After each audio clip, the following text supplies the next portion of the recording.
ভূতল পঙ্গুং লঙ্ঘয়তি গিরি যৎকৃপা তমহং বন্দে পরমানন্দ মাধবম। উপস্থিত আমার আত্মস্বরূপ শ্রোতৃবৃন্দ, আজকে গীতার যে অধ্যায় আলোচনা করার জন্য এখানে উপস্থিত হয়েছি, সেই অধ্যায় অত্যন্ত গুরুত্বপূর্ণ বললেও কম বলা হয়। এটাই ভিত্তি। গীতায় যত আধ্যাত্মিক উপদেশ দেয়া হয়েছে, সেই সব উপদেশের ভিত্তি এই আত্মতত্ত্ব। বিবেকানন্দ বলেছেন কি sentence of the whole Gita, এটা হচ্ছে সেই, এটা আমি পরে বলছি, ক্লৈবং মাসমগম পার্থ, এই কথাটাকে বিবেকানন্দ বলেছেন এইটার উপরই ভিত্তি করে সব উপদেশ। ক্লীবতা দূর কর, জীবন মহাসংগ্রামের জন্য। সেই মহাসংগ্রামে আমাদের ক্লীবতা ত্যাগ করতে হবে। ধর্ম, অর্থ, কাম বা মোক্ষ যে কোনোটা লাভ করতে গেলেই ক্লীবতা আমাদের ত্যাগ করতে হয়। এখন আমি প্রথমে গীতার সামাজিক প্রেক্ষাপটটা বলব। কুরুক্ষেত্রের যুদ্ধ শুরু হতে চলেছে। সেই সময় পাণ্ডব পক্ষের সেনাপতি অর্জুন তার রথের সারথি ভগবান শ্রীকৃষ্ণকে বললেন, আমার রথকে উভয় সেনাদলের মাঝখানে নিয়ে চল, আমি একটু দেখি। সেই দেখতে দেখতে অর্জুন শোকাভিভূত হলেন, বিষণ্ণ হলেন। তিনি বললেন, এই সব আমার আত্মীয় স্বজনদের বধ করে কি ধর্ম লাভ হবে আমার? এ তো অত্যন্ত অন্যায়। এইরকম ভাবে রক্তাক্ত সিংহাসন আমার প্রয়োজন নেই। আমি তার চেয়ে ভিখিরি সন্ন্যাসী হয়ে জীবন কাটাবো, সেও ভালো।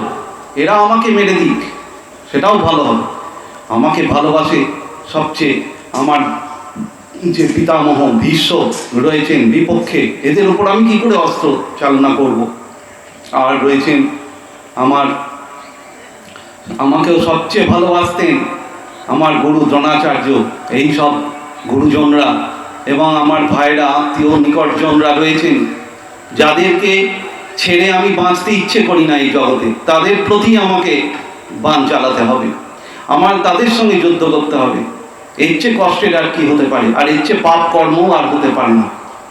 এই সব কথা যখন বলছেন, অর্জুনের হাত থেকে ধনুক পড়ে গেল, ঘামতে শুরু করলেন, কাঁপছেন, মাথায় হাত রেখে বসে পড়েছেন রথের ওপর, গান্ডীব ধনুক খসে পড়েছে। এইটি আমরা তো মনে করি যে তো খুব ভালো। এইরকম মানুষ তো দরকার আমাদের, যে যুদ্ধ চায় না, শান্তি চায়, সম্প্রীতি চায়। কিন্তু বোকা আর সবাইকে বানানো যায়, জনগণকে বোকা বানিয়ে ভোট আদায় করা যায়, কিন্তু এটা করা যায় না। ভগবানকে কি করে বোকা বানাবে? ভগবান তো ভেতরটা দেখতে পাচ্ছেন, দেখছেন অর্জুনের মধ্যে ভয়ঙ্কর কাপুরুষতা, ক্লীবতা দেখা দিয়েছে। তখনই বলে উঠলেন, ক্লৈবং মাসমগম পার্থ নৈতত্ত্বযুপপদ্যতে ক্ষুদ্রং হৃদয় দৌর্বল্যং তত্ত্বতিষ্ঠ পরম তপ। হে অর্জুন, তুমি পরম বীর, এই ক্লীবতা তোমায় শোভা পায় না। এই ক্ষুদ্র হৃদয় দুর্বলতা ত্যাগ করে ওঠো, যুদ্ধ করো। বিবেকানন্দ ক্যালিফোর্নিয়ায় গীতার উপর বলতে গিয়ে বলেছেন যে অর্জুন পক্ষীসুলভ মমতার দ্বারা আবিষ্ট হয়ে পড়েছিলেন। তার বর্ণনায় আছে যে মমতাবিষ্ট হয়েছেন। অতি নিম্ন স্তরের জীবের মধ্যেও ওই মমতা দেখা যায়। এই মমতার যেমন প্রয়োজন একটা আছে, কিন্তু এটাই যেন জীবনের সব না হয়ে যায়, আমার কর্তব্যের পথে যেন বাধা না হয়ে দাঁড়ায়। এই রকম ভাবে ভগবান শ্রীকৃষ্ণ দেখলেন যে অশ্রুপূর্ণ লোচন অর্জুনের, আর অর্জুন প্রকৃতপক্ষে এই রকম এক মমতার দ্বারা অভিভূত হয়ে পড়েছেন, শোকাভিভূত হয়ে পড়েছেন। তাকে এর থেকে উত্থিত করতে হবে। সেই জন্যে এই অসাধারণ শ্লোকটি, এটা আমাদের মনে রাখতে হবে। বিবেকানন্দ বললেন এইটাই মূল। এর থেকেই সমস্ত গীতার উপদেশগুলো আস্তে আস্তে বিস্তার হয়ে মানুষের কাছে পৌঁছেছে। যে প্রথমেই আমাদের ক্লীবতা, বিষাদ ত্যাগ করতে হবে। কিন্তু বিষাদ, দুঃখ তো আমাদের প্রত্যেকেরই হয়। ত্যাগ করার উপায়টা কি? ত্যাগ করার উপায় আমরা মনে করি যে যে কারণে বিষাদ হচ্ছে হয়তো সেই বিষয়টাকে আমাদের সামনে এনে দিলেই হবে। কারুর হয়তো পয়সা নেই, পয়সার জন্য দুঃখ, কারুর সম্মান নেই তার জন্য দুঃখ, কারুর ক্ষমতা বা বিদ্যা কোনোটার অভাব আছে সেইটার জন্য দুঃখ বিষাদ হতে পারে। কত কারণে আমাদের এগুলো হতে পারে, কিন্তু বিষাদ দূর করার উপায় আমাদের শাস্ত্র বলছে, শ্রীকৃষ্ণ তাই দেখাবেন, যে নিজেকে জানা। জীবনের উদ্দেশ্য কি আমরা জানি না, ওই জন্য বিষণ্ণ হচ্ছি। জগৎটা কি জানি না আসলে, ওই জন্য বিষণ্ণ হচ্ছি। অর্থাৎ জ্ঞানের অভাবে আমাদের বিষাদ। আমাদের জ্ঞান লাভ করতে হবে। সাংখ্য মানে তাই, সাংখ্য মানে সংখ্যা শুধু নয়, সাংখ্য মানে সম্যক জ্ঞান। সংখ্যা খ্যা মানে হচ্ছে জ্ঞান, সম্যক জ্ঞান। সম্যক জ্ঞান কিসের জ্ঞান? জ্ঞান তো আমরা এই তো বিজ্ঞান, ভূগোল, দর্শন, সাহিত্য সব পড়ছি, অনেক জ্ঞান আমাদের, কিছু জ্ঞান নেই আসলে। আসল জ্ঞানই নেই, প্রকৃত জ্ঞানই নেই আমাদের। জ্ঞান কি না, চৈতন্য আর জড়ের যে পার্থক্য করতে পারে সেই হচ্ছে জ্ঞানী। শ্রীকৃষ্ণ দেখাচ্ছেন, সাংখ্য দর্শনের কথাও এখানে এসে যাচ্ছে। প্রকৃতি আর পুরুষ, চৈতন্য আর জড়ের পার্থক্য আমরা কি করতে পারি? আমরা বলবো হ্যাঁ পারি না কেন, এইসব যা দেখছি জড় আর আমরা চৈতন্য। আমরা চৈতন্য মানে এটা কি? শরীরটা চৈতন্য? শরীর তো চৈতন্য নয়। শরীরের মধ্যে যে সূক্ষ্ম জড় পদার্থ রূপে মন রয়েছে, মনও জড় আমাদের শাস্ত্র মতে। মন আত্মা নয়, বুদ্ধিও আত্মা নয়। মন বুদ্ধি অহংকার চিত্তানি নাহং ন চ সত্র জিহ্বে ন চ ঘ্রাণ নেত্রে ন চ বম ভূমির ন তেজো ন বায়ু চিদানন্দ রূপ শিবোহং শিবোহং। আমি মন নই, বুদ্ধি নই, চিত্ত নই, অহংকার নই, আমি নাক নই, জীব নই, কান নই, চোখ নই, আমি মাটি নই, জল নই, আগুন নই, বাতাস নই, আমি সচ্চিদানন্দ স্বরূপ, আমি শিব, আমি শিব। এই হচ্ছে জ্ঞান। ঝড় থেকে পুরো পৃথক করে ফেলা নিজেকে। শরীরের এবং মনের যত রকমের দুঃখ, দুর্বলতা, ভয়, উদ্বেগ আছে তার থেকে মুক্ত হয়ে যাওয়া যায় যদি আমরা নিজেদেরকে অনুভব করি যে আমি দেহ থেকে আলাদা। দেহ আর দেহি শ্রীকৃষ্ণের একটা অসাধারণ মানে বলবার এখানে পদ্ধতি, এটা আমরা অবাক হয়ে যাচ্ছি। সবাই তো বলে দেয় আত্মতত্ত্ব আলোচনা করছেন শ্রীকৃষ্ণ, তাই আত্মা কথাটা কোথাও দেখাতে পারবেন? 30টা শ্লোক যে প্রথম এর, তাতে কোথাও আত্মার কথা নেই। এটা বোঝবার আছে, আত্মা সবাই মানবে নাকি? বৌদ্ধরা তো বলেছে আত্মা বলে কিছু নেই, কিন্তু শ্রীকৃষ্ণ সে কথা বলেওছে যে কেউ কেউ বলে যে দেহের সঙ্গেই তা জন্মায় এবং দেহের সঙ্গেই নাশ হয়, কিন্তু দেহ থেকে সেটা যে একটা আলাদা কিছু, এটা সবাইকার অনুভবে আছে। তাই শ্রীকৃষ্ণের আলোচনা অনেক বেশি রেশনাল এবং এম্পিরিক্যাল, মানে এক্সপিরিয়েন্সের উপর দাঁড়িয়ে আছে, অভিজ্ঞতার উপর দাঁড়িয়ে শ্রীকৃষ্ণ কথা বলছেন। বললেন দেখো অর্জুন, একবার মানুষ বালক থাকে, তারপর কুমার, যুবক, মধ্যবয়স্ক, বৃদ্ধ, তারপর দেহত্যাগ, এগুলো সব দেহের পরিবর্তন।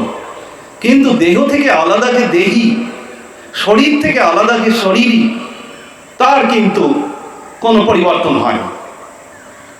সেই কথা আমি পরে আলোচনা করছি। আগে এই অধ্যায়ে কিভাবে সূচনাটা হয়েছে সেইটি একটু আলোচনা করে নিই। ভগবান শ্রীকৃষ্ণ হাসতে হাসতে অর্জুনের এইরকম অবস্থা দেখে, এত বড় বীর এইরকম ভাবে ভয় পেয়ে যেন যুদ্ধ থেকে সরে আসতে চাইছে আর মনে করছে ওটাই ধর্ম, ওটাই নেয়। শ্রীকৃষ্ণ 3টে বিশেষণ দিলেন, এই অর্জুনের অবস্থাটাকে নিন্দা করলেন। এটা অনার্য সুলভ বললেন, অশিষ্ট, সভ্য ভদ্ররা এরম আচরণ করে না। আমরা তো উল্টোটা ভাবি, সভ্য ভদ্রেরা যুদ্ধ করে না, এটাই তো ভাবি। শ্রীকৃষ্ণ বললেন অশিষ্ট, অনার্যকর, অস্বর্গম, এটা স্বর্গদান করে না, এটা বারবার জন্ম মৃত্যুর চক্রে ঘোরায়।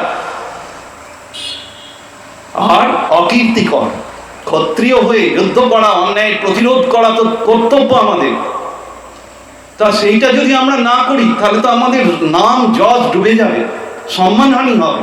অর্জুন বিরাট বীর, সারা ভারত তাকে চেনে। এত বড় ধনুর্ধর খুব কম আছে ভারতে, 1-2 জন ছাড়া অর্জুনের সামনে কেউ দাঁড়ানোর নেই। সেই সম্মান তার নষ্ট হয়ে যাবে যে ভয় পেয়ে যুদ্ধ থেকে সরে এসছে। আর ক্ষত্রিয়ের স্বধর্মে বলা হয়েছে এই কথা, যুদ্ধে অপলায়নম, যুদ্ধক্ষেত্র থেকে পালিয়ে আসা চলবে না। তা অর্জুন তো তাই করছে, পালিয়ে আসতে চাইছে। ওরা তো ঠিক, ওরা তো যুদ্ধের জন্য রেডি, বিপক্ষবাদীরা। তখন শ্রীকৃষ্ণ হাসতে হাসতে যে তত্ত্বগুলো উপদেশ করলেন, এইবার আসছি আত্মতত্ত্বে। হাসতে হাসতে যে কথাগুলো বললেন মানব জাতির ইতিহাসে এর চেয়ে বেশি কল্যাণকর, এর চেয়ে বেশি যুক্তি সম্পন্ন, অথচ আধ্যাত্মিক এবং মানবিক আর কেউ বলতে পারেন না। এই বিবেকানন্দ বলেছেন, যে মাথা থেকে গীতার উপদেশ বেরিয়েছে মানব জাতি আর কখনো সেই মাথা দেখবে না। কোনো মানুষের ব্রেন আর এত ডেভেলপড হবে না। এই যে সাংখ্যযোগ সম্পর্কে একটা ভুল ধারণা, সেটা আগে ক্লিয়ার করি। ভুল ধারণাটা হচ্ছে, মহারাজ এসব কথা বলবেন না তো, এই আত্মার কথাটা ভক্তিযোগ আলোচনা করুন। আপনি ভালো করে পড়েছেন, বুঝেছেন? দ্বিতীয় অধ্যায় সাংখ্যযোগ ভালো করে চিন্তা করেছেন কি? আপনি তো বলে দিলেন ওটা জ্ঞান যোগের কথা, আত্মার। তাহলে জ্ঞান যোগ তো আলাদা রয়েছে, তাহলে ওখানে আবার কেন সাংখ্যযোগ দিয়ে শুরু করছেন শ্রীকৃষ্ণ? এখানে আমি দেখাবো, যদি আজকে সময় পাই, এত সময় পাবো কিনা জানি না, একই সঙ্গে জ্ঞান, কর্ম, ভক্তি এবং যোগ, ধ্যান আর কি, এই সব কটার উপদেশ এই সাংখ্যযোগে আছে। এবং সেখানে মূল কথা, নিজেকে কিন্তু শরীর থেকে পৃথক ভাবতে হবে। তুমি যদি বিরাট ভক্ত হতে চাও, তোমার শরীর ভাবলে চলবে না। শরীর ভাবলে তুমি তো নিজের সুখ দেখবে, শরীরের সুখের জন্য কাজ করবে, তাহলে কৃষ্ণেন্দ্রীয় প্রীতি ইচ্ছা ধরে প্রেম ও নাম কি করে হবে? সুতরাং আত্মজ্ঞান, আত্মা নিয়ে আলোচনা আগে দরকার। আধ্যাত্মিকতার মূল ভিত্তি যে আমরা দেহ থেকে আলাদা, এই ভুল ধারণা জানি না আজকে। আর একটা কথা হচ্ছে যোগ বা ধ্যান, তার মূল কথা কি? মনকে একদম থামিয়ে দেওয়া, চিত্তবৃত্তি নিরোধ, চিন্তা ইচ্ছা অনুভূতিকে থামিয়ে দিয়ে পরম সত্য, স্থির শান্ত সর্বব্যাপী অখণ্ড নিত্য যে সত্তা, তাকে উপলব্ধি করা ধ্যান যোগের কাজ। সেটাও আমরা এখানে দেখব শ্রীকৃষ্ণ এই সাংখ্যযোগে বলেছেন এবং যোগের ডেফিনিশন দিয়ে দিয়েছেন। সমভাবেরই হবে, মনকে থামিয়ে দেওয়া বলেন। শ্রীকৃষ্ণের কথা অদ্ভুত, মনকে সাম্যাবস্থায় নিয়ে যেতে পারলে যোগ বললেন। সিদ্ধি অসিদ্ধিতে সমান, জয় পরাজয় সমান, সুখ দুঃখ লাভ ক্ষতি সবেতে সমান, মান অপমানে সমান। এই হচ্ছে যোগী। আর জ্ঞানীকে নিজে সেটা তো পরে আসবে, নিজের মধ্যেই সেই সর্বব্যাপী সত্তাকে, আত্মাকে অনুভব করছে। আর কর্মযোগের নতুন কথা শোনালেন এইখানে। সাংখ্যযোগেতেই তিনি কর্মযোগের ডেফিনিশনও দিয়েছেন। নিষ্কাম কর্মের দ্বারা মানুষ মোক্ষ লাভ করতে পারে, এটা বিবেকানন্দ বলেছেন। গীতার সংক্ষিপ্ত সার, each soul is potentially divine. The goal is to manifest this divinity within by controlling nature, internal and external. Do this either by work or worship or philosophy or psychic control, by any one or more or all of these processes, and be free. This is the sum and substance of religion. ধর্মের মূল কথা কি? মানুষের মধ্যে যে ব্রহ্মত্ব রয়েছে তাকে জাগাতে হবে, বহিঃপ্রকৃতি এবং অন্তঃপ্রকৃতিকে বশীভূত করে, হয় কর্মের দ্বারা, না হয় ভক্তি বা উপাসনার দ্বারা, অথবা জ্ঞান বা দার্শনিক বিচারের দ্বারা, অথবা ধ্যান বা মনঃসংযমের দ্বারা এই অপূর্ব অবস্থা লাভ করা যায়। এবং এটাই ধর্মের সব। আমরা গীতাতে তাই পাবো। বিবেকানন্দ যেটা সংক্ষেপে বলে দিয়েছেন গীতার সার, সেটা আমরা সাংখ্যযোগে পাবো। এখন আমি এই গীতার প্রথম সবচেয়ে গুরুত্বপূর্ণ যে অংশ, যেখানে দেহ আর দেহীর ভাগ করলেন এবং অর্জুনকে বললেন নিজেকে আত্মা ভেবে লড়াই করলেন, কোনো পাপ হয় না। নিজের শরীরের সুখের জন্য লড়াই করলে পাপ, নিজেকে আত্মা ভেবে লড়াই করলে পাপ নয়। ভগবান তাহলে তো নিজে পাপী হয়ে গেলেন। শ্রীকৃষ্ণ মানেননি? কত মানুষে রাক্ষসকে, অসুরকে মেরেছেন। অনেক রাক্ষস অসুর নয় এরম মানুষকেও মেরেছেন, রামচন্দ্র মেরেছেন। তাহলে তো তারা পাপী বলতে হবে। তারা কোন অর্থে মারছেন? তারা নিজেদের সুখের জন্য মারেন না, আর নিজেদের কোনো বিপদ এড়াতেও মারেন না। তাদের গায়ে কে আঁচড় দেবে? কারুর ক্ষমতা আছে? তারা শুধু জগতের কল্যাণে দেখেছে এই মানুষটাকে মেরে দেওয়া দরকার, এই মানুষটা বেঁচে থাকলে মুশকিল, বহু মানুষের ক্ষতি করে দেবে, তাই একে মেরে দেওয়া দরকার। তবে শ্রীকৃষ্ণ এইবার বলতে শুরু করছেন যে আত্মার কথা আমরা বলছি, কিন্তু শ্রীকৃষ্ণ দেহ আর দেহি বলেছেন। দেহি মানে আত্মা, এটা বোঝাতে চাইছেন যে দেহ থেকে আলাদা যে দেহি, সে জন্মায়ও না, মরেও না, তার কোনো বিকার হয় না, অবিকারী। তার মানে কিরকম অবিকারী? মানে বিকার আমাদের কিরকম হয়? একটা বস্তু প্রথম জন্মগ্রহণ করলো, উৎপন্ন করে অস্তিত্ব লাভ করলো, তারপর বাড়তে লাগলো, তারপর পরিণতি প্রাপ্ত হলো, তারপর ক্ষয় হলো এবং তারপর বিনাশ হলো। এই ছটাকে বলা হয় বিকার। এইগুলো জড়ের হয়, দেহটা জড়, দেহেরও হয়, কিন্তু এটা আত্মার হয় না। দেহকে যিনি ধারণ করে আছেন, দেহের মধ্যে যিনি রয়েছেন, অথচ দেহ থেকে আলাদা, তার এটা হয় না। আচ্ছা, ইকোটা বন্ধ করে দিলে ভালো হয়। ইকো নেই তো? আচ্ছা, এখন শ্রীকৃষ্ণ বলতে চাইলেন যে এর পরিবর্তন নেই। বিবেকানন্দ একটা সুন্দর যুক্তি দিয়েছে, যা অনন্ত তার পরিবর্তন সম্ভব নয়। এটা সীমাবদ্ধ, এর পরিবর্তন হচ্ছে। ওই জন্য আমাদের শরীরগুলো সীমাবদ্ধ, একটা স্পেস টাইম দখল করে আছে, এটার পরিবর্তন হতে পারে। যা স্পেস টাইমে নেই, যা অনন্ত, তার কি করে পরিবর্তন হবে? আকাশের কি করে পরিবর্তন হবে? ধরলাম আকাশ অনন্ত, আকাশের পরিবর্তন হতে পারে না। ভেতরে কিছু ধর্মের পরিবর্তন আমরা দেখতে পাই, কিন্তু আসলে সেই পরিবর্তন সম্ভব নয়। সমষ্টির দিক থেকে দেখলে কোনো কিছুর পরিবর্তন সম্ভব নয়, কারণ পরিবর্তিত হতে গেলে তার বাইরে কিছু থাকতে হবে। যেমন আকাশ থেকে আমি আলাদা, আমি আকাশের পরিবর্তন দেখছি, তবেই বলছি যে আকাশের রংটা পাল্টে গেল। কিন্তু আমি যদি আকাশের মধ্যে অন্তর্ভুক্ত হই, একটা অনন্ত পদার্থের মধ্যে আমিও ঢুকে যাই, তাহলে পরিবর্তন কি করে সম্ভব? শ্রীকৃষ্ণ এই যুক্তি দিয়েছেন, বলেছেন আকাশের যেমন বিনাশ হয় না, উৎপত্তি হয় না, সেই রকম এই আত্মার উৎপত্তি নেই, বিনাশ নেই। আকাশবৎ।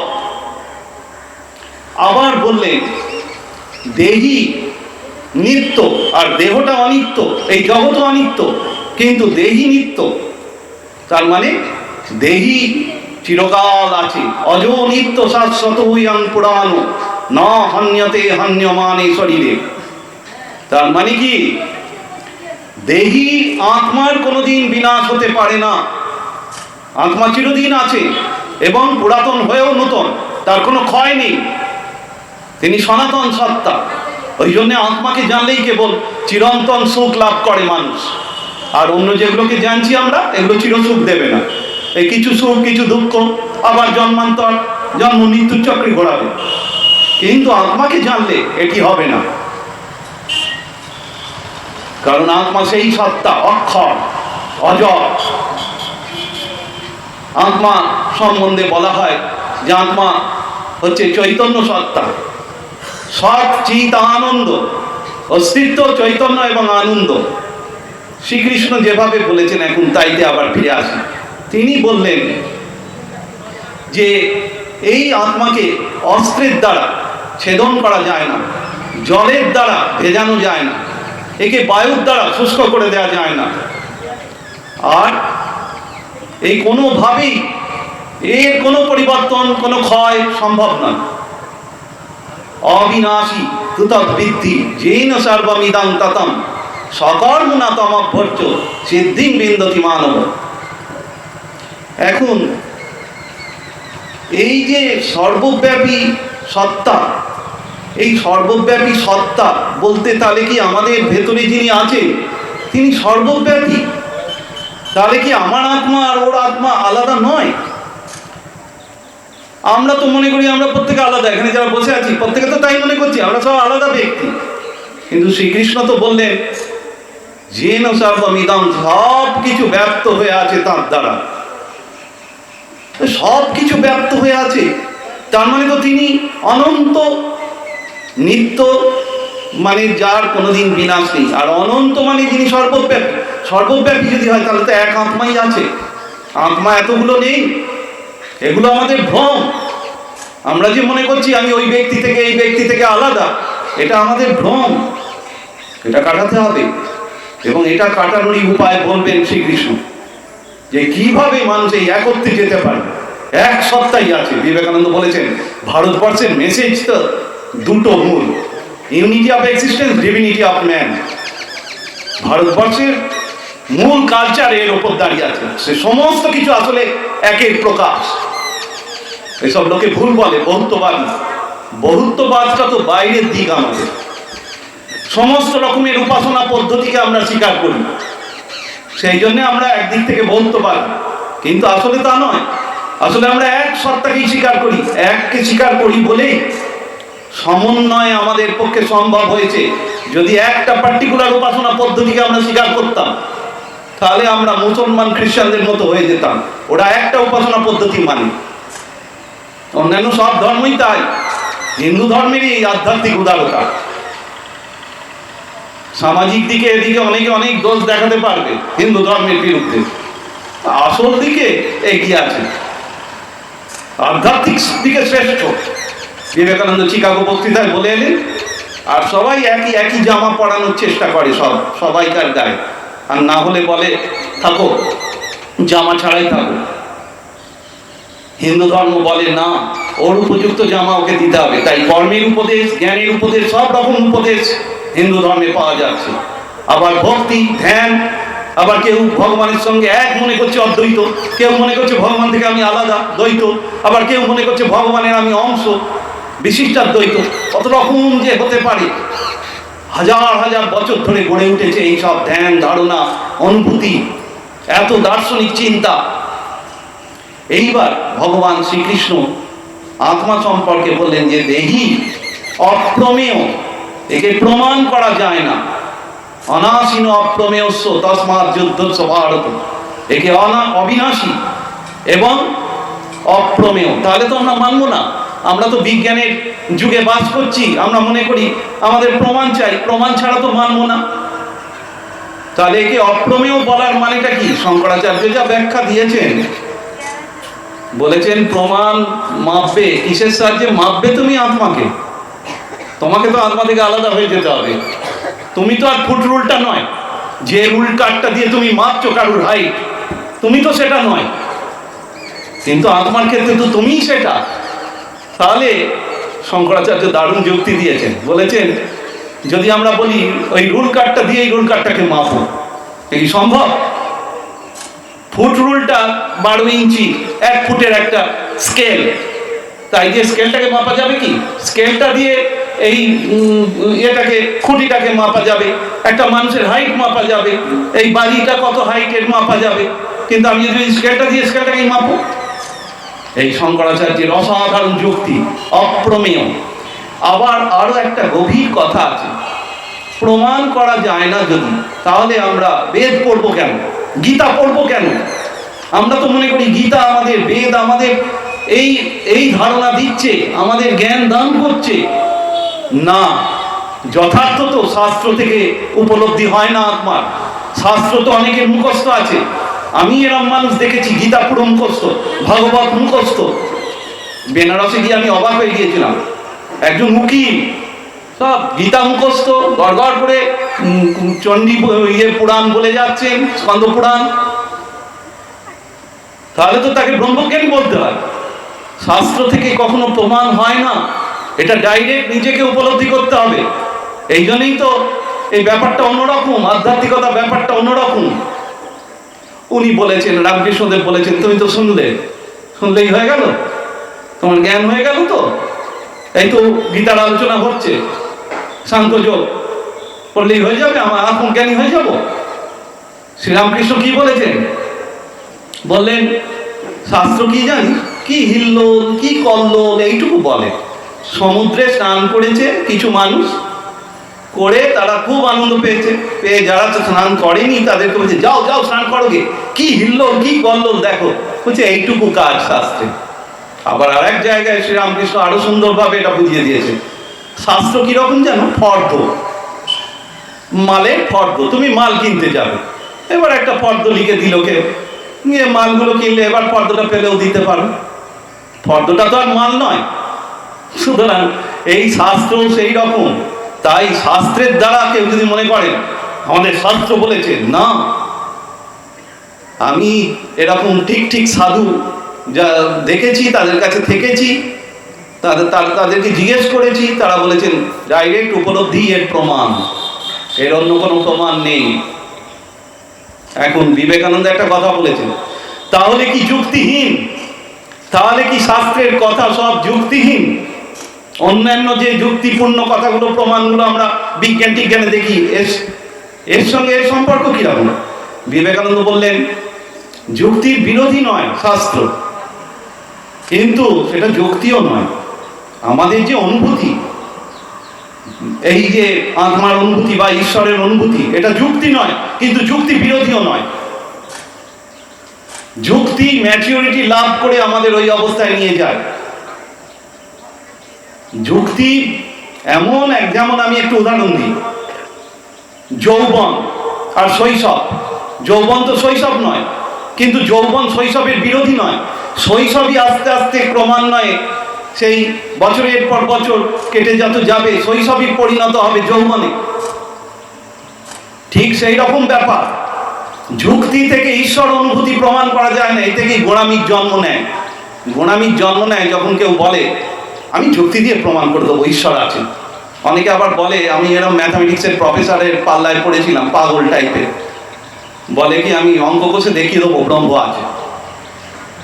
খুব হাসির ব্যাপার এটা। আপনি তাহলে বুঝে গেছেন তো ব্রহ্ম কি? তখন হাসছেন। আপনি তো অঙ্ক কষে দেখিয়ে দিচ্ছেন লোককে, তাহলে তো আপনি আগে দেখেছেন, তাহলে ব্রহ্মকে জেনে গেছেন।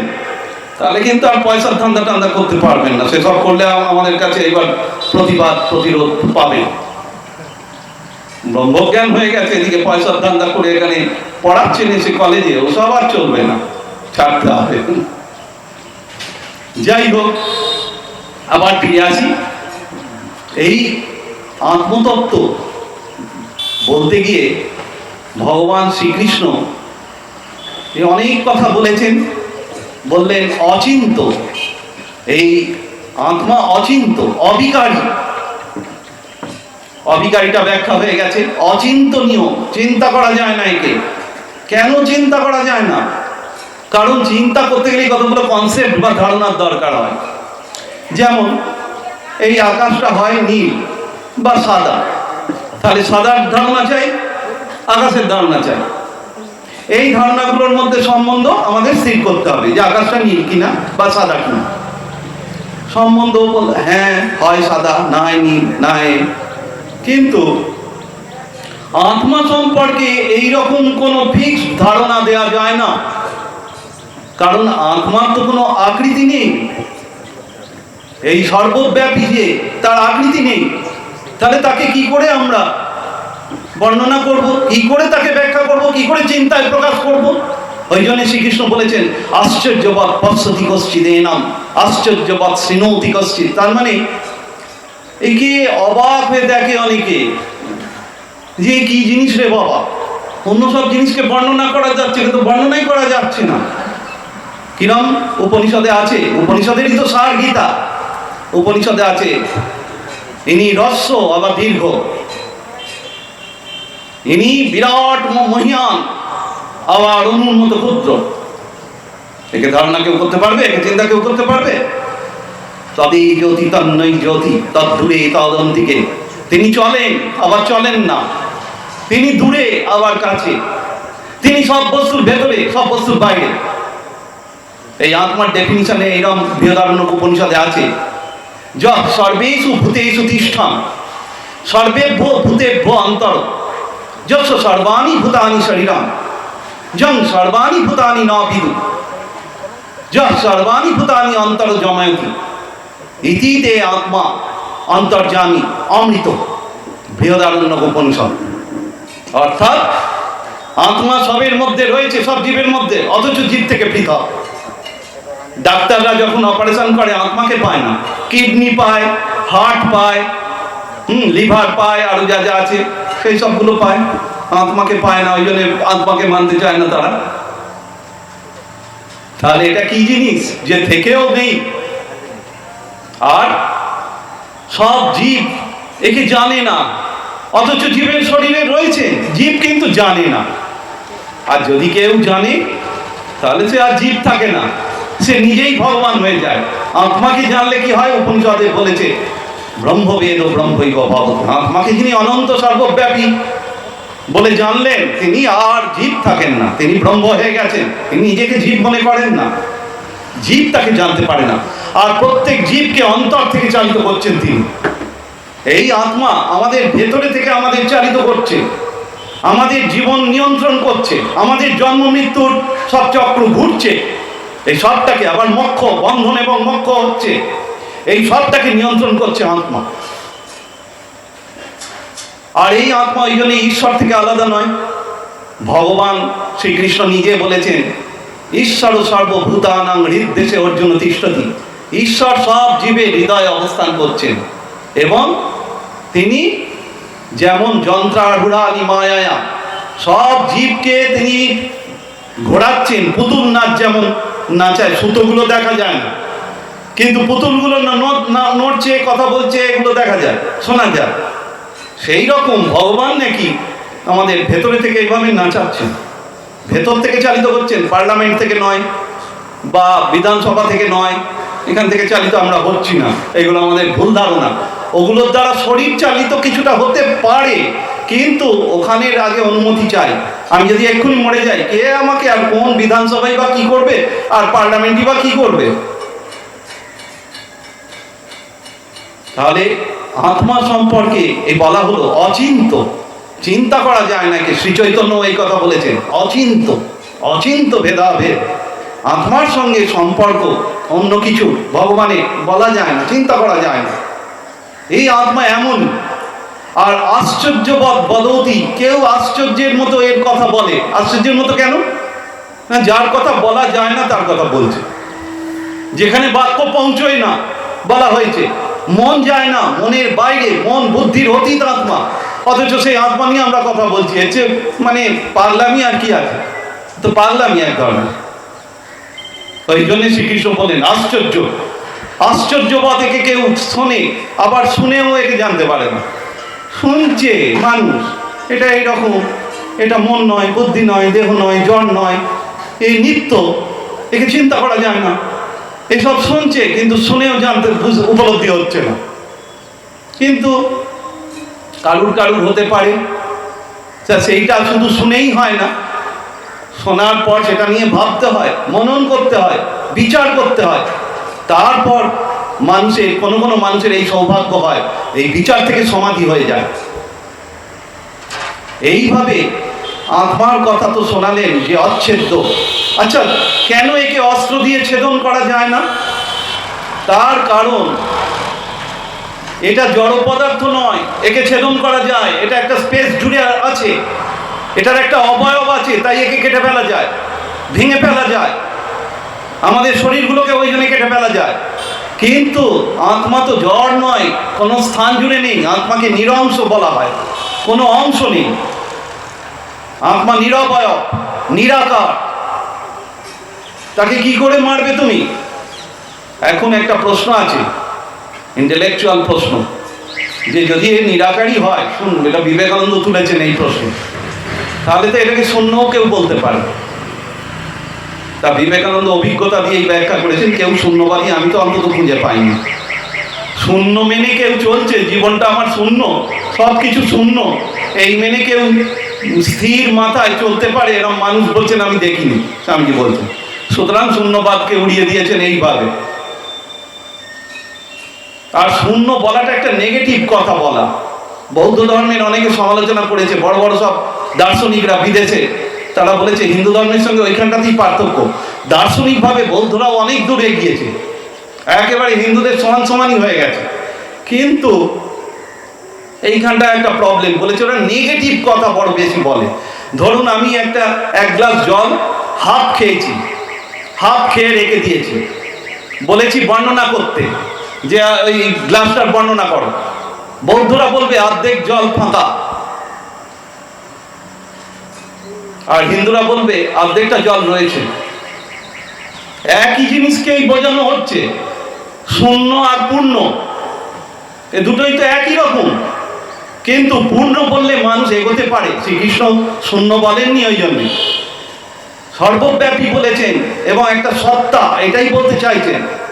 যদি শূন্য বলি, ওরে বাবা শূন্য, আমরা তো সব ধ্বংস হয়ে যাবো, সব মিশে যাব, শূন্যে মিলিয়ে যাব, ওরে বাবা আমাদের দরকার নেই বাবা সব আত্মার কথা বলে। কিন্তু শ্রীকৃষ্ণ কি বললেন? যে প্রসাদে প্রসাদ লাভ হয়, অপূর্ব শান্তি, অপূর্ব আনন্দ লাভ হয়।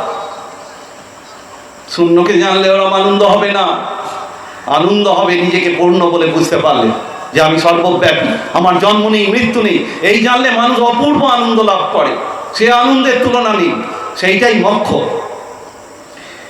এই সব কথা শ্রীকৃষ্ণ শোনালেন। শোনানোর পর তিনি স্বধর্মের কথা বলতে লাগলেন, যে স্বধর্মের কথা ভেবেও তোমার যুদ্ধ করা উচিত। একে তো বললেন কেউ মরে না, কেউ কারুকে মারতে পারে না, দেহের মৃত্যু হয়, সুতরাং এই রাজাদের তুমি মারবে মনে করছো, এটা তোমার ভুল। এরা আগেও ছিল, এখনো আছে, পরেও থাকবে। সুতরাং এই যে তত্ত্ব, এই জেনে এইবার তুমি যুদ্ধ করো। কিন্তু প্রশ্ন হচ্ছে কেন আমি যুদ্ধ করবো? আমি যদি জেনেই যাই আমি আত্মা, আমি যদি এইটাকে উপলব্ধির চেষ্টা করি, তাহলে আমার যুদ্ধ করতে গিয়ে কি সহায়তা হবে আত্মজ্ঞানে? না, হবে না। আমরা তো মনে করছি হবে না, কিন্তু শ্রীকৃষ্ণ বলছেন হবে, নিষ্কামভাবে লড়াই করলে হবে। সেই কথা বলার আগে তিনি প্রথম স্বধর্মের কথা বলতে শুরু করলেন। বললেন স্বধর্ম পালনের জন্যও তোমায় লড়তে হবে, ওই তত্ত্ব কথা বাদ দাও। কিন্তু তুমি ক্ষত্রিয়, ক্ষত্রিয়ের কাজ কি? জগতে যত অন্যায়, যত অপরাধ, সেইগুলোকে দূর করতে হবে, দুর্বলকে সবলের হাত থেকে রক্ষা করতে হবে, নীতিপরায়ণ ব্যক্তিদের রক্ষা করতে হবে, অন্যায় অত্যাচারের হাত থেকে তাদের রক্ষা করতে হবে। আর তোমার সামনে যারা রয়েছে, তো ধর্মযুদ্ধ, এটা তোমার সামনে হাজির হয়েছে, তুমি তো চাওনি যুদ্ধ, কিন্তু যুদ্ধতে এসে হাজির হয়েছে। তা যারা এখানে রয়েছে তারা অশিষ্ট, এই যে বলেছেন অশিষ্ট, অশিষ্ট, তুমি তো অশিষ্টের মতো আচরণ করছো যুদ্ধ করবো না বলে। অশিষ্ট মানে কি? যে এই স্বধর্ম পালন করে না, অর্থাৎ তারা মনে করে ও যা করে করুক বাবা, আমার দরকার নেই, ও সব প্রতিবাদ করতে গিয়ে, প্রতিরোধ করতে গিয়ে মরে যাব। ক্ষত্রিয়ের মরার ভয় পেলে চলবে না, ক্ষত্রিয়ের ধর্মই এটা। বললেন অর্জুন, না হয় তুমি মরে গিয়ে স্বর্গে যাবে, আর না হয় জিতলে রাজ্য লাভ হবে, যে কোনো দুটো একটা তো লাভ হবে, সুতরাং লড়তেই হবে তোমার। এটা তোমার স্বধর্ম, যুদ্ধক্ষেত্র থেকে পালিয়ে আসলে চলবে না। স্বধর্ম কথাটা শুনলে অনেকেই আবার বলে তো জাতিভেদের কথা এসে গেল।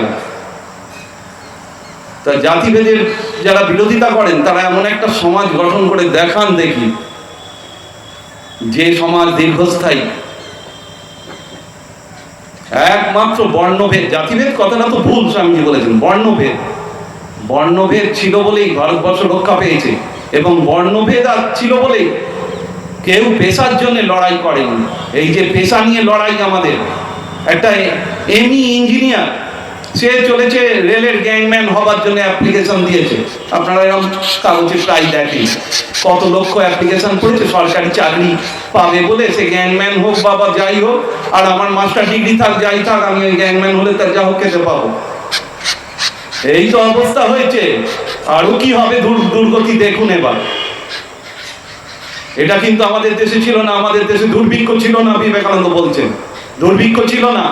কামার কামারের কাজ করে খেত, কুমোর কুমোরের কাজ করে খেত। আর ব্রিটিশরা এসে দেখালো সবাই চাকরি করবে, চলো। চাকরি কতটুকু স্কোপ, কজন চাকরি পাবে? আর এত কোটি দেশের লোক তাহলে কি করবে? তারা তো না খেতে পেয়ে মরবে। পৃথিবীতে তো এত ইকোনমিক ডেভেলপমেন্ট হচ্ছে, এদিকে 200 কোটি লোক দুবেলা খেতে পায় না পেট ভরে। এটা কেন হয়েছে? বর্ণভেদ নেই বলে। বর্ণভেদ থাকলে প্রত্যেকে নিজের নিজের কাজ করে খেত। আর এই বৃহদায়তন যে শিল্পগুলো, এইগুলো অনেক ক্ষতি করে দিয়েছে। এরা ক্ষুদ্র কুটির শিল্প আমাদের দেশে ছিল, তাইতে প্রত্যেকে খেতে পেত। হয়তো খুব লাক্সারিতে থাকতে পারতো না, সেটা ঠিক, কিন্তু দুবেলা খাওয়া পড়া জুটে যেত। আর জীবনের উদ্দেশ্য কি, সেইটা তো স্মরণ করিয়ে দেওয়া হতো। জীবনের উদ্দেশ্য মোক্ষ লাভ, ভগবানকে লাভ। কেবল খেয়ে পড়ে মূর্খের মতো বেঁচে থাকার বংশ বিস্তার করা, এটা পশুর কাজ। এই তো ভারতবর্ষ বলেছে। সেই জন্য ওই নিয়ে কেউ লাঠালাঠি করেনি, যে বাবা ওর কিরম ব্যবসায়ীদের একটু পয়সা থাকতো, বা রাজা রাজরাদের সে তো রাজা কজন, এখন তো পাড়ায় পাড়ায় রাজা। আমরা তো বুঝতে পারছি, আমরা একটা জমি পেয়েছি, সেই জমিতে পঞ্চায়েত এত টাকা দাবি করছে, মিউটেশন আমাদের হয়ে গেছে, কনভার্সনের আগে তারা এত টাকা দাবি করছে, আমরা বলে দিয়েছি করবো না, দরকার হলে। ওই রকম ভাবে টাকা দিয়ে আমরা সেবা কাজ করতে চাই না, আমরা সেবা করতে যাচ্ছি, আপনাদের সহায়তা করা উচিত তার জায়গায়। তো পাড়ায় পাড়ায় গ্রামে গ্রামে সে আবার 4 চাকা গাড়ি করে নাকি ঘোরে একটা সাধারণ পঞ্চায়েত মেম্বার। কি দুর্দশা হয়েছে! এই বর্ণ থাকলে এটা হতো না, রাজার বংশের রাজা হলো বাবা, আর অন্যরা রাজা হতে পারবে না। রাজা হবার জন্য লাঠালাঠি, মারামারি, খুনোখুনি এ বন্ধ হয়ে করে দিয়েছিল ভারতবর্ষ। এইসব ভাবতে হবে। ওই ব্রিটিশ ঐতিহাসিকরা, সমাজতাত্ত্বিকরা যা বলছে আমরা তাই মেনে নিচ্ছি, হ্যাঁ ওইগুলোই ঠিক। এটা আমাদের দুর্বলতা, এর থেকে আমাদের উঠতে হবে। এরপর ভগবান শ্রীকৃষ্ণ দেখ স্বধর্মের কথা বলার পরেই বললেন, এতক্ষণ আমি তাত্ত্বিকভাবে তোমাকে আত্মার কথা শুনিয়েছি, কিন্তু তোমার মনে হতে পারে এই দেহ থেকে আলাদা আত্মাকে জেনে আমি কি করে যুদ্ধ করব, কি করে কর্ম করব? আমার তো সেই যোগ্যতা নেই, এখনই তো আমি নিজেকে আত্মা বলে উপলব্ধি করতে পারছি না।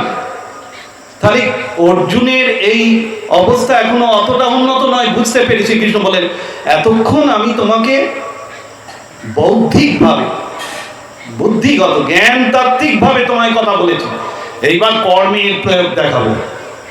অর্থাৎ কিভাবে তুমি এই যুদ্ধরূপ কর্ম এবং অন্যান্য কর্ম করতে করতেও আত্মজ্ঞান লাভ করে যেতে পারো।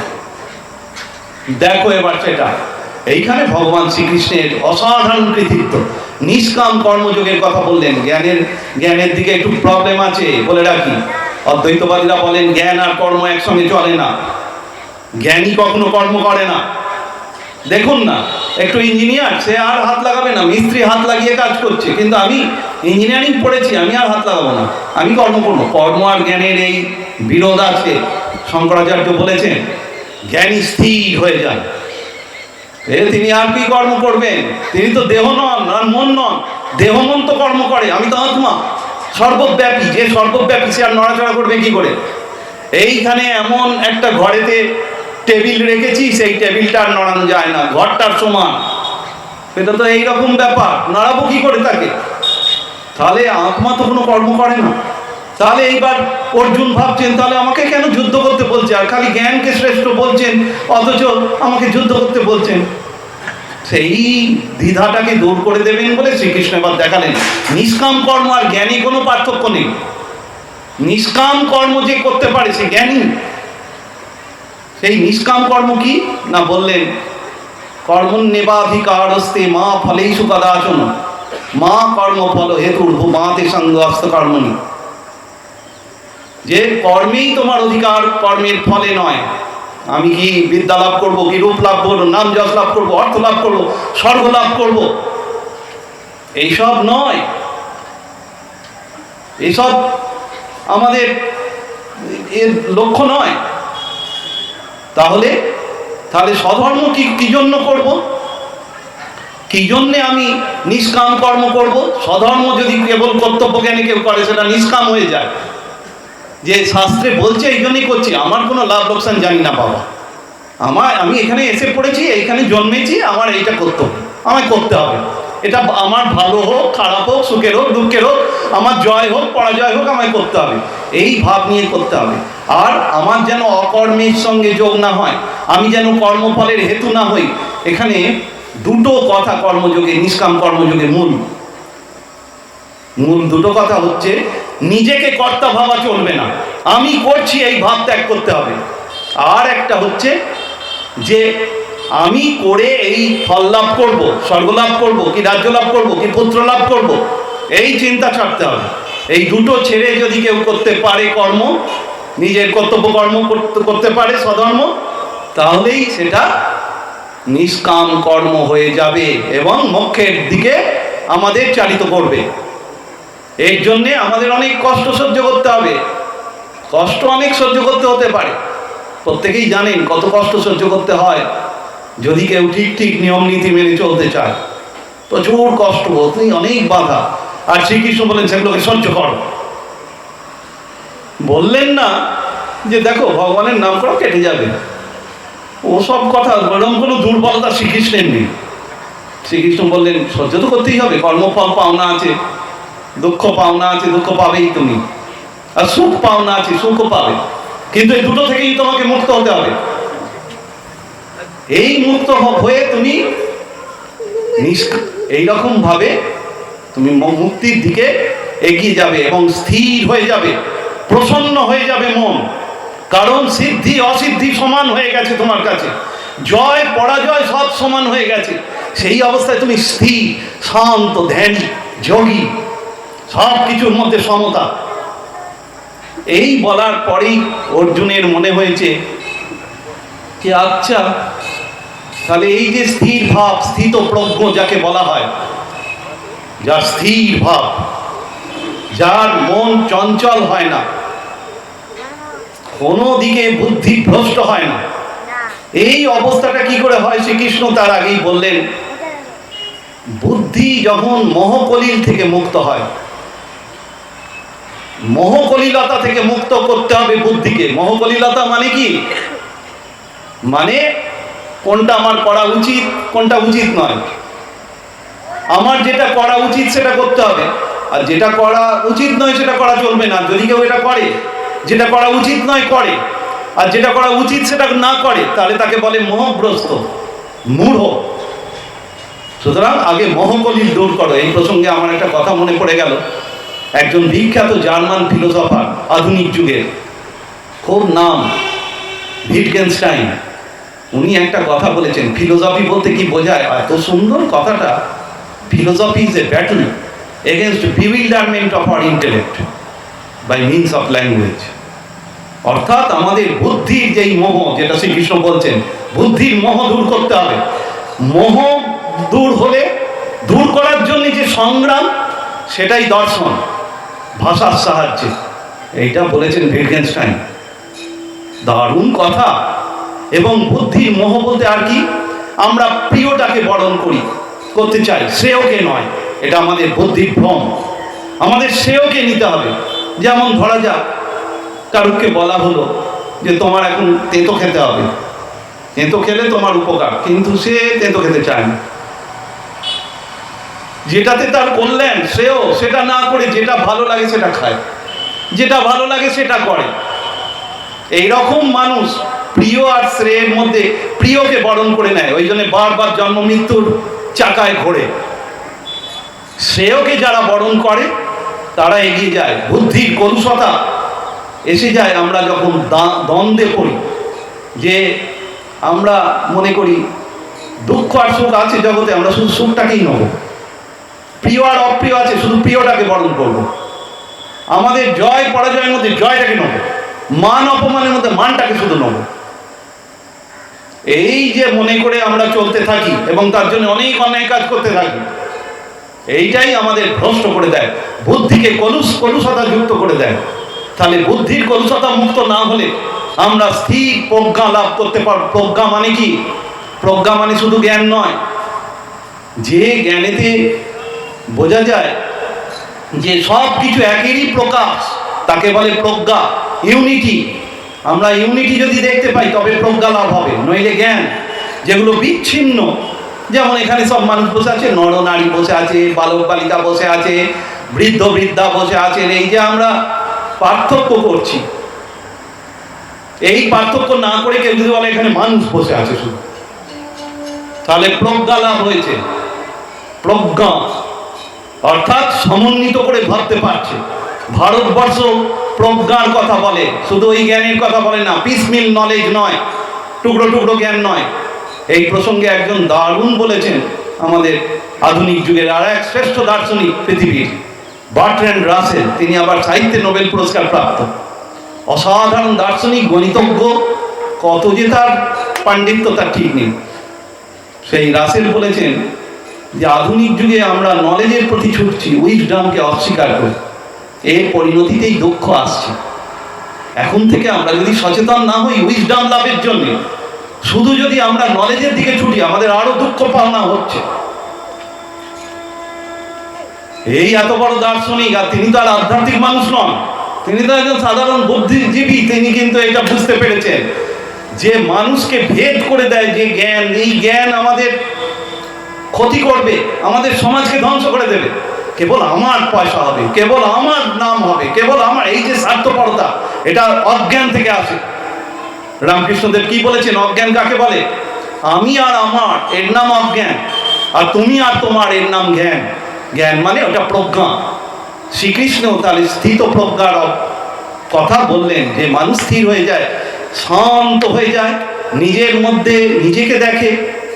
এইগুলো আমাদের বলার দরকার নেই। শ্রী অর্জুন প্রশ্ন করেছেন, সেই প্রশ্নের উত্তরে শ্রীকৃষ্ণ এগুলো বলেছেন। অর্জুন বলেছেন, স্থিত প্রজ্ঞস্য কা ভাষা সমাধিস্তস্য কেশব স্থিত ধিক কিং প্রভাসিত কিমাসিত প্রজিত কিং। হে কৃষ্ণ, এই যে স্থিত প্রজ্ঞ, এর লক্ষণ কি? ইনি কিভাবে কথা বলেন, কিভাবে চলাফেরা করেন, কিভাবে মানুষের সঙ্গে ব্যবহার করেন, কিভাবে উপবেশন করেন, এই সব আমায় বল। স্থিতপ্রজ্ঞ অবস্থা লাভ মানব জীবনের উদ্দেশ্য জানিয়েছেন শ্রীকৃষ্ণ।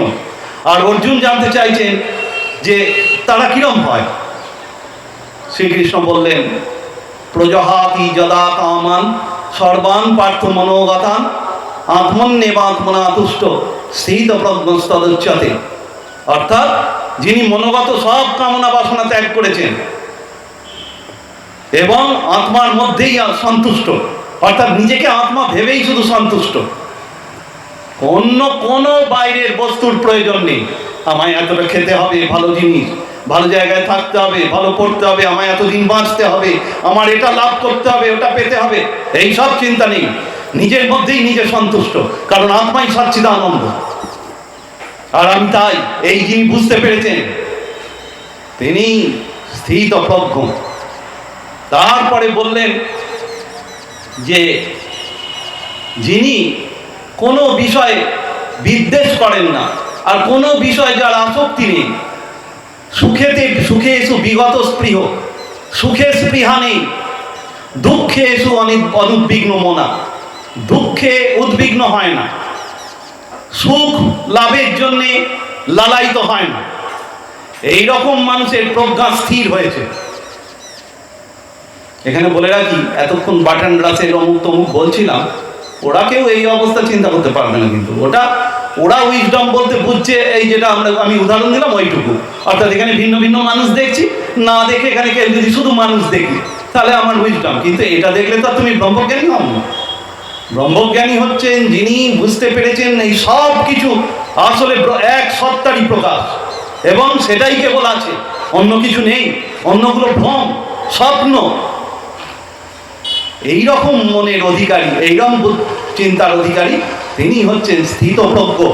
নাভিনন্দতি ন দেশটি তস্য প্রজ্ঞা প্রতিষ্ঠিতা। তিনি অভিনন্দন জানান না কারুক্ষে। আর কোনো ব্যক্তি, বস্তু, কোনো ঘটনা, অবস্থা, প্রেক্ষিত কোনো কিছুকে তিনি অভিনন্দন জানান না, কারণ তিনি দেখেন এটাও স্বপ্ন। সুখটাও স্বপ্ন, দুঃখটাও স্বপ্ন। কেন অভিনন্দন জানাবো? আমি জেগে উঠতে চাই বাবা। আমি স্বপ্নে দেখলাম বটে অনেক কিছু খাচ্ছি দাচ্ছি, খুব একেবারে যে খেতে ধরা যাক ভালোবাসে, বিরিয়ানি টিরিয়ানি এসব স্বপ্ন দেখছে, বিরিয়ানি খাচ্ছি, কিন্তু স্বপ্ন তো ভেঙে যাবে। সুতরাং স্বপ্নকে কেন আমি অভিনন্দন জানাবো? আমি স্বপ্ন দেখার জন্য কেন লালায়িত হব? ওটা তো ভুল, মিথ্যা, দুদিনের। আর স্বর্গটাও তো দুদিনের, সেটাও শ্রীকৃষ্ণ শুনিয়ে দিয়েছেন যে পুণ্য ফলে মানুষ স্বর্গে যায়, কিন্তু জানো পুণ্য ফল ক্ষয় হলে অর্জুন আবার ফিরে আসে। স্বর্গটাও লক্ষ্য না। আর দেশটি মানে বিদ্বেষও করেন না। কাকে বিদ্বেষ করি আমরা? যেগুলোকে আমি মনে করি অপ্রিয়, যেটা আমায় দুঃখ দেবে, কষ্ট দেবে, সেইগুলো আমরা মনে করে বিদ্বেষ পরায়ণ হই। কিন্তু যিনি স্থিতপ্রজ্ঞ তিনি মনে করেন এটাও স্বপ্ন, দুঃস্বপ্ন, নাইটমেয়ার। এ করে কি হবে? ও তো এক্ষুনি চলে যাবে। যেটা শ্রীকৃষ্ণ এই সাংখ্যযোগে একটি শ্লোকে বলেছেন যে মাত্রা স্পর্শাস্তু কৌন্তেয় শীতোষ্ণ সুখ দুঃখদা আগমা পাইন নিত্যা স্থান স্থিতিশস্য ভারত। অর্জুন, দেহের সঙ্গে ইন্দ্রিয়ের সঙ্গে বিষয়ের সংস্পর্শে সুখ দুঃখ লাভ ক্ষতি জয় পরাজয় উৎপন্ন হচ্ছে, এগুলো দুদিনে, এই উৎপন্ন হচ্ছে এই ধ্বংস হচ্ছে, এগুলো সহ্য করো। সহ্য করলেই তুমি আত্মা বুঝতে পারবে।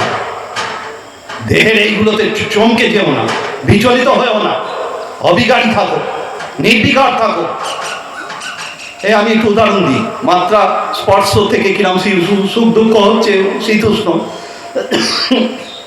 আমি রোজ সকালবেলা, এখন করি না, রোজ সকালে চা করতাম। চায়ের কেটলিটা দেখছি শীতকালে হাত দিয়েই ধরা যাচ্ছে, গরম কেটলি। আর গরমকালে কিন্তু একটা ন্যাকড়া ছেঁড়া কিছু দরকার হচ্ছে, যা দিয়ে ধরতে হচ্ছে। তাহলে শীত উষ্ণ বাস্তবে আছে নাকি? আমার ইন্দ্রিয়ের সঙ্গে বিষয়ের কন্ট্যাক্ট, এক্ষুনি আমায় এত মশা কামড়াচ্ছে। পাটা একটুখানি যদি পায়ে ঝিঁঝি ধরে যায় বা পাটা একটু অবাস হয়ে যায়, আর মশাটা বসলেও আর টের পাবো না। এটা তো ইন্দ্রিয়ের সঙ্গে বিষয়ের কন্ট্যাক্টে উৎপন্ন হচ্ছে, এটা সত্য নয়। আর এটা এই উৎপন্ন হচ্ছে, এই ধ্বংস হচ্ছে। এটা আমাদের শ্রীরামকৃষ্ণ বুঝিয়েছেন যে সুখ দুঃখ দুটোই অনিত্য। কিরকম?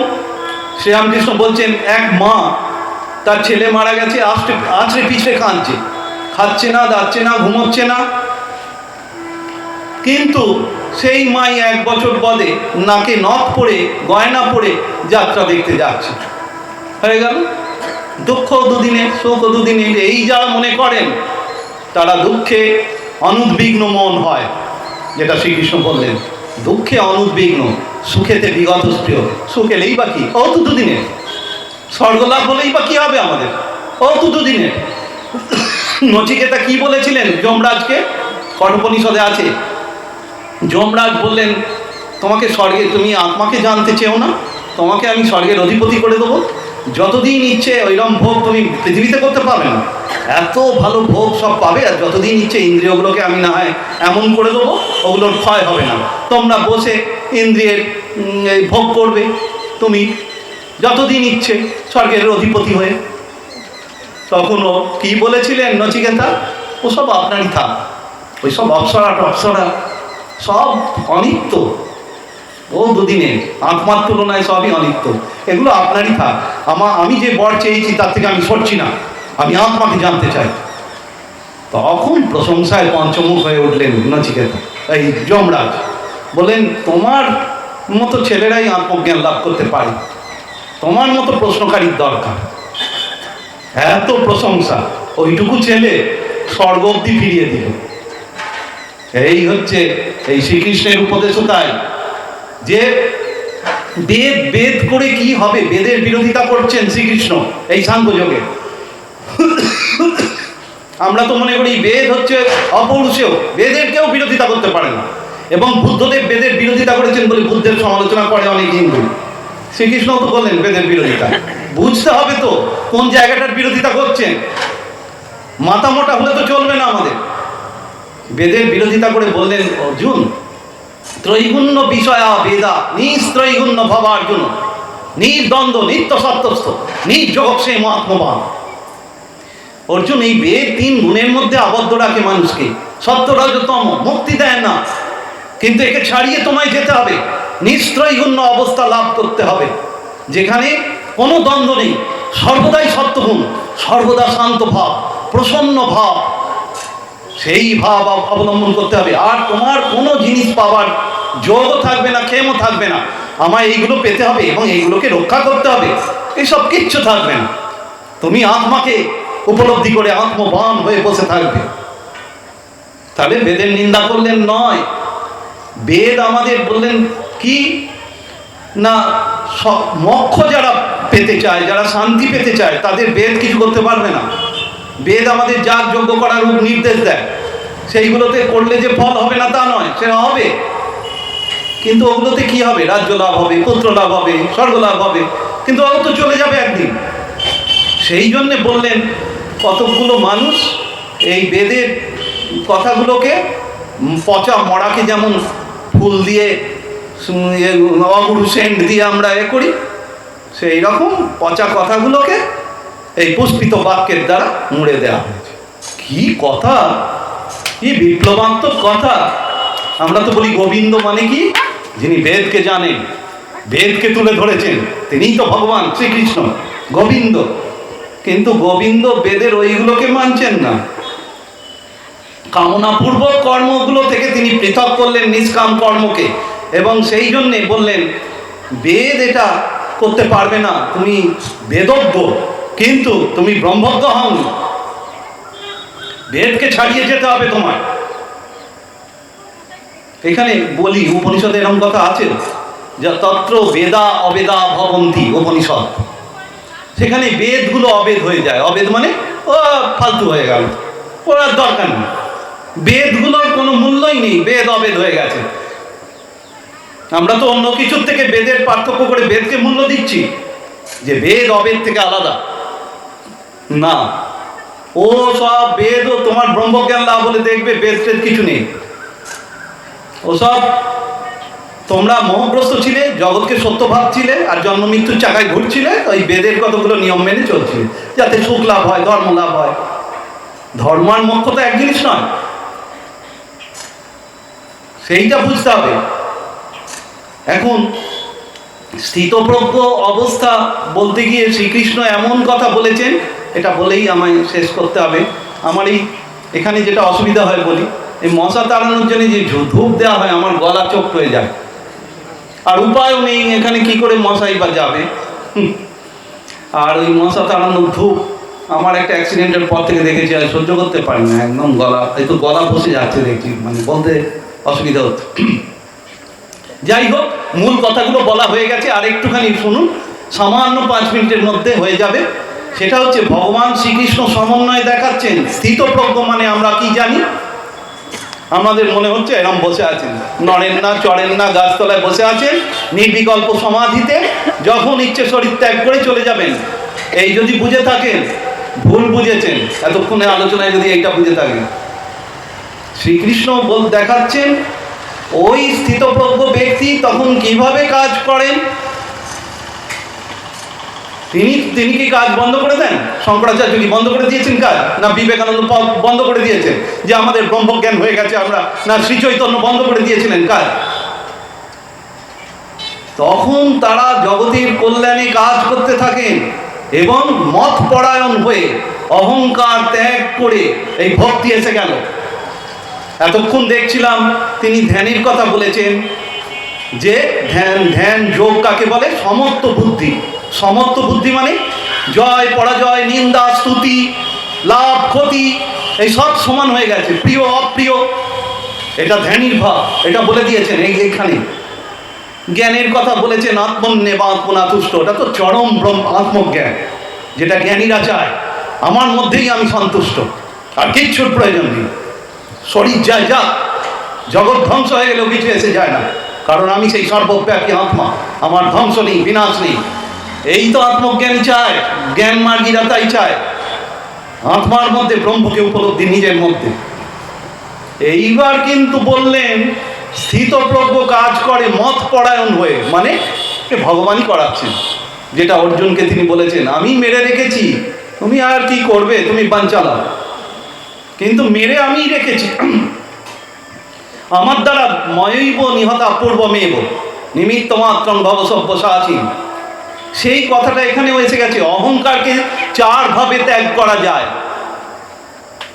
জ্ঞানী ত্যাগ করে নিজেকে আত্মা ভেবে, এবং আত্মা কোনো কর্ম করে না, দেহ করে, মন করে, বুদ্ধি করে, কিন্তু আমি দেহ মন বুদ্ধি নয়, তাই আমি নিষ্ক্রিয়। এই হচ্ছে জ্ঞানীর ভাব। জ্ঞানী এইভাবে অহংকে এড়িয়ে যায়। যে অহংকারপূর্ণ কর্ম থেকে আমাদের জন্ম মৃত্যু হচ্ছে সেটাকে রোধ করে এইভাবে জ্ঞানী। ভক্ত কিভাবে রোধ করেন? ভক্ত বলেন তিনি সব করাচ্ছেন, আমি নয়, আমি ক্ষুদ্রাতি ক্ষুদ্র, তিনি সব, তিনি এইটা করাচ্ছেন, এই মনে করে তিনি অহংকার থেকে বেরিয়ে যান। ধ্যানী কিভাবে অহংকার ত্যাগ করেন এখানে আলোচনা হয়ে গেল। ধ্যানী মনে করেন মন তো স্থির হয়ে গেছে তার, ধ্যানী মনে তো আর কোনো কিছু চিন্তা বৃত্তি উঠছে না, যোগ চিত্ত বৃত্তি নিরোধ হয়ে গেছে মন, সেই মনে আর অহংকারের বৃত্তি উঠবে কি করে? এই অহংকারকে এড়িয়ে গেলেন যোগী, ধ্যানী। ওই জন্যে সাংখ্যযোগ প্রত্যেকের পড়া দরকার। সাংখ্যযোগ হচ্ছে ভিত্তি সব কিছু, পুরো গীতার উপদেশ। আর কি? আর একজন রইল কর্মী। কর্মযোগী কিভাবে অহংকার ত্যাগ করেন? না অন্যের কথা ভাবতে ভাবতে অহংকার ত্যাগ হয়ে যায়। ও কি করে খাবে, ও কি করে পড়বে, ওর কি করে দুঃখ দূর করব, এই ভাবতে ভাবতে নিজে কি খাবো, নিজে কি পড়বো, এই ভুলে যায়। আমি এরকম মানুষ দেখেছি, তাই আমি জোর গলায় বলতে পারছি, নিজের খাওয়া নেওয়া ভুলে লোকের কি করে খাওয়া দাওয়া হবে সেই নিয়েই ভেবে চলেছেন সারাদিন, জল অব্দি খাননি। এ সম্ভব? আপনারা যদি মনে করেন এ তো অসম্ভব, তো সবকটাই তো অসম্ভব। জ্ঞানী হওয়া কি সোজা কথা? নিজেকে আত্মা দেহন মন থেকে আলাদা ভাবা? না ভক্ত হওয়া সোজা, যে সব তিনি করাচ্ছেন? এই গিরিশ ঘোষকে কিরম বকুনি দিয়েছিলেন রামকৃষ্ণদেব? গিরিশ ঘোষ বলে বকলমা দিয়ে দিয়েছেন, এবার ঠাকুর তার হয়ে ডাকবেন, ঠিক হয়ে গেছে, ঠিক আছে। গিরিশ ঘোষ একদিন গিয়ে রামকৃষ্ণদেবের সঙ্গে কথা বলতে বলতে বলেছেন আমি বলে ফেলেছেন। যেই আমি বলা, রামকৃষ্ণদেব জোর ধমক দিলেন গিরিশকে, বলে আমি গিরে শালা, হ্যাঁ আমাকে সব দিয়ে দিয়েছিস, আবার আমি কোত্থেকে আসছি? ব্যাস, এই গিরিশ ঘোষই পরে 1912-তে বক্তৃতা দিচ্ছেন বেলুন মঠে। সে শুনলে অবাক হয়ে যাবেন। বেলুন মঠে বক্তৃতা দিতে দিতে বলে উঠলেন রামকৃষ্ণদেবের তিথি পুজো, বললেন এই যে আমি কথা বলছি, আপনারা বিশ্বাস করুন আর না করুন, আমি দেখছি তিনিই বলাচ্ছেন। আমি যে হাতটা তুলছি তিনিই তুলে দিচ্ছেন। সব কর্ম আমি এখন বোধ করি একদম তিনি করাচ্ছেন, আমি নেই।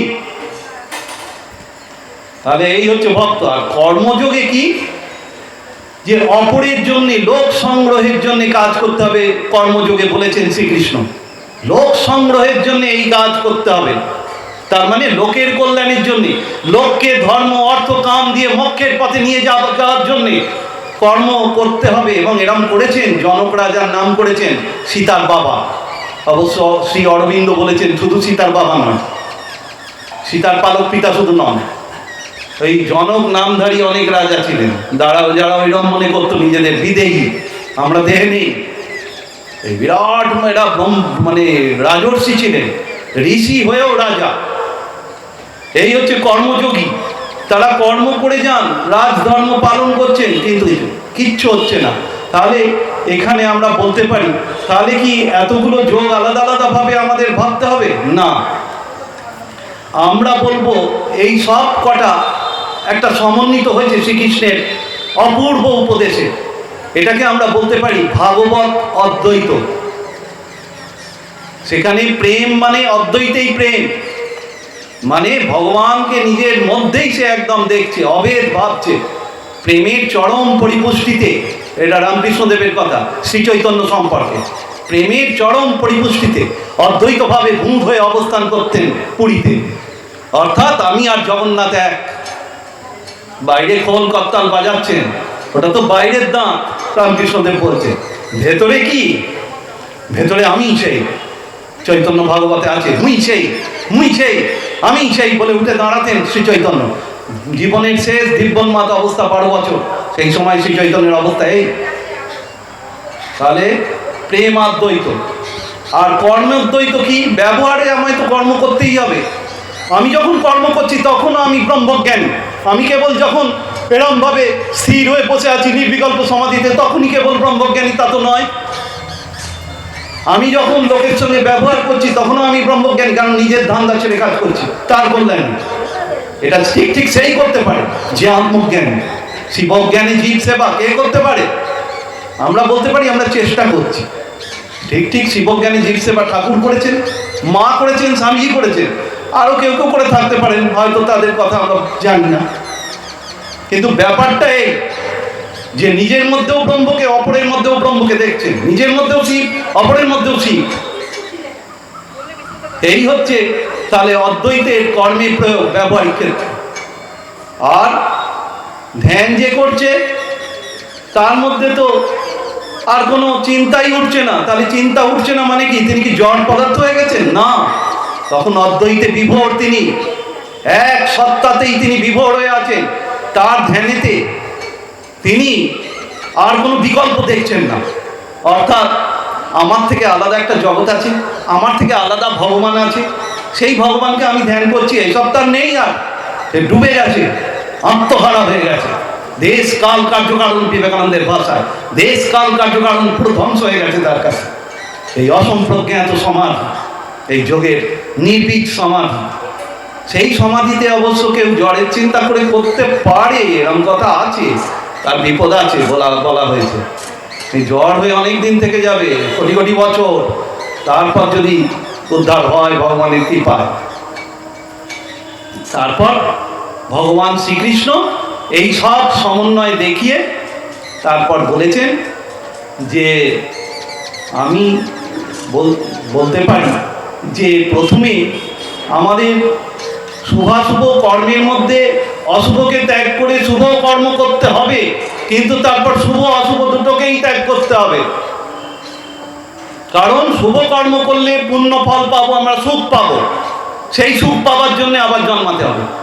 আর খারাপ কাজ করলে দুঃখ পাওনা হলো, তার জন্য আবার জন্মাতে হবে।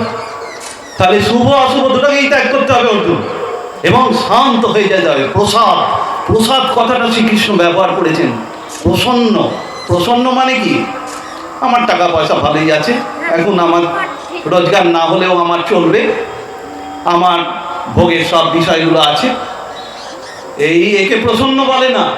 প্রসন্ন মানে কি না, যিনি আর ওই দ্বন্দ্বের দ্বারা বিচলিত হন না, সুখ দুঃখ, প্রিয় অপ্রিয়, লাভ ক্ষতি, জয় পরাজয়, কোনোটা তাকে বিচলিত করতে পারে না। তিনি প্রসন্ন, তিনি শান্ত হয়ে গেছেন, তাকে আর কেউ ভয় দেখাতে পারবে না। ওই বিতরাগ ভয় ক্রোধ স্থিত ধীর মুনির উচ্চতে, তার আসক্তিও নেই, কোনো কিছুর প্রতি বিদ্বেষও নেই, কোনো ব্যক্তি বস্তু ঘটনা পরিস্থিতি কোনো কিছুর প্রতি নেই। আবার তিনি কোনো কিছুতে বিরক্তও নন, এইরকম। আর ভয়ও নেই, আমার থেকে আলাদা কিছু থাকলে তো ভয় হবে, আমার থেকে আলাদা কিছু নেই, আমার থেকে আলাদা একটা ভূত আছে, এবং আমি না চাইলেও সে আমাকে মেরে ফেলবে হয়তো। এই তো আমাদের দ্বিতীয় থেকে ভয়, এটা উপনিষদ বলেছে, দ্বিতীয় বস্তুর চিন্তা থেকে ভয় আসে। দ্বিতীয়াৎ বৈ ভয়ং ভবতি, অদ্বৈতে ভয়, নির্ভয়। এখন আমাদের মূল কথাগুলো সাংখ্যযোগের আলোচনা হলো, আর ডিটেলস একটা শ্লোকের আমি আলোচনা করি 1 ঘন্টা কেটে যায়। আমার একজন বলেছে, মহারাজ আপনি কী করে বলবেন, একটা শ্লোকেই তো 1 ঘন্টা কাটিয়ে দেন। দেখা যাক ভগবানের কি ইচ্ছা কতটা হয়। তা যাই হোক, মোটামুটি মূল বিষয়গুলো টাচ করা হয়েছে। আমি এখন থামছি, আর পরের অধ্যায়ের তিনি ভূমিকা করে দিয়েছেন, কর্মযোগ, নিষ্কাম কর্মের কথা বলেছেন। এটা পরের অধ্যায়ে, যদি পরের বছর আসতে পারি, এই কর্মযোগ নিয়ে আলোচনা না হয়ে গেছে। কর্মযোগ একবার হয়েছে, তাহলে চতুর্থ জ্ঞান যোগ বা যে কোনো একটা যোগ হতে পারে। মুকং করোতি বাচালং পঙ্গুং লঙ্ঘয়তি গিরিং যৎকৃপাতমহং বন্দে পরমানন্দ মাধবম।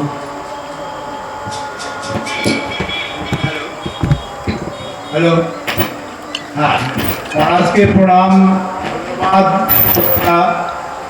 যে এতক্ষণ এই অপূর্ব ব্যাখ্যা যা আমরা শুনলাম তার জন্যে। এখন এই অনুষ্ঠানের পরিপ্রেক্ষিতে একটা সঙ্গীত মহারাজকে শোনানোর ইচ্ছা, সেই সমাপ্তি সঙ্গীত বলা যায়, সেটা এখন হচ্ছে।